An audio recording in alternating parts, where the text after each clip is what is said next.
Hello and welcome back to the flexographic peels on flexo.expert. Times ago I already recorded one video peel and I published contents about ghosting in flexo on my website flexo.expert that seemingly were quite appreciated. And I want to come back to this topic, specifically the ghosting effect known for analogs or ink starvation. Ghosting is limited here to a single color. And the problem is not the darker image, but the background that doesn't load the correct amount of ink. We know why ghosting appears and how much annoying is this defect in terms of productivity, waste, customer satisfaction. But the question is, can we predict if ghosting might show and create troubles in production? Let me introduce a new parameter, the ghosting resistance level.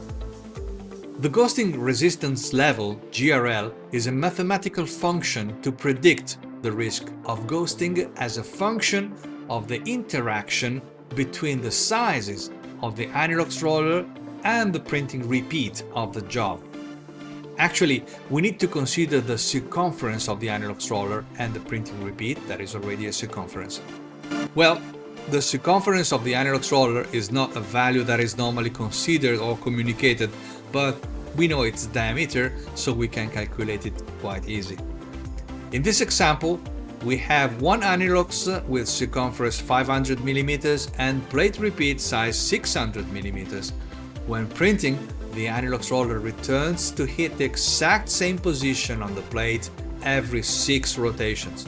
Too soon. At a speed of 300 meters per minute, this happens every 0.6 seconds. Too fast.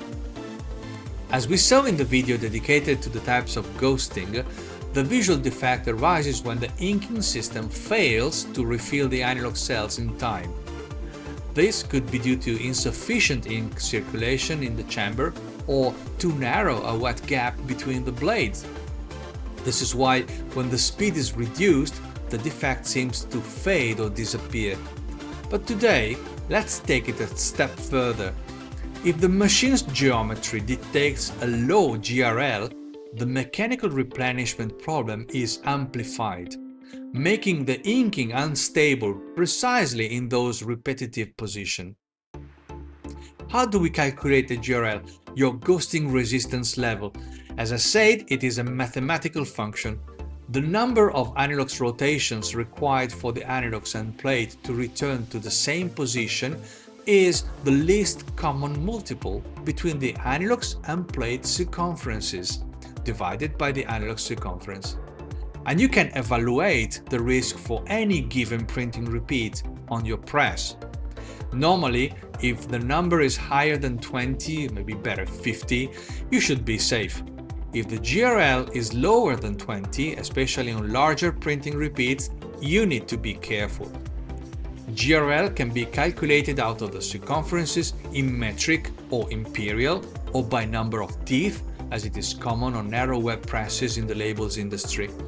Again, the ghosting resistance level works on the ratio between analogs and plate, so you might have already experienced how ghosting shows more likely on certain repeat lengths, while other repeats are safer.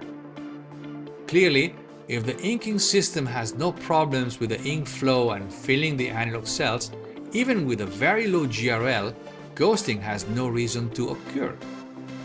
Be careful though, a highest GRL does not prevent from ghosting, and ghosting has more ways to manifest itself and affect your quality. If your GRL is high, but your inking system is having cells refill issues, even if ghosting is barely or not visible in the current job, the cells of your analogs can get clogged in different way in those areas, typically creating bands. And what happens on the next job? Using the same analogs, perhaps not cleaned properly, you could see unexpected lighter longitudinal bands from those clogged cells. The damage was done before and you experience it now.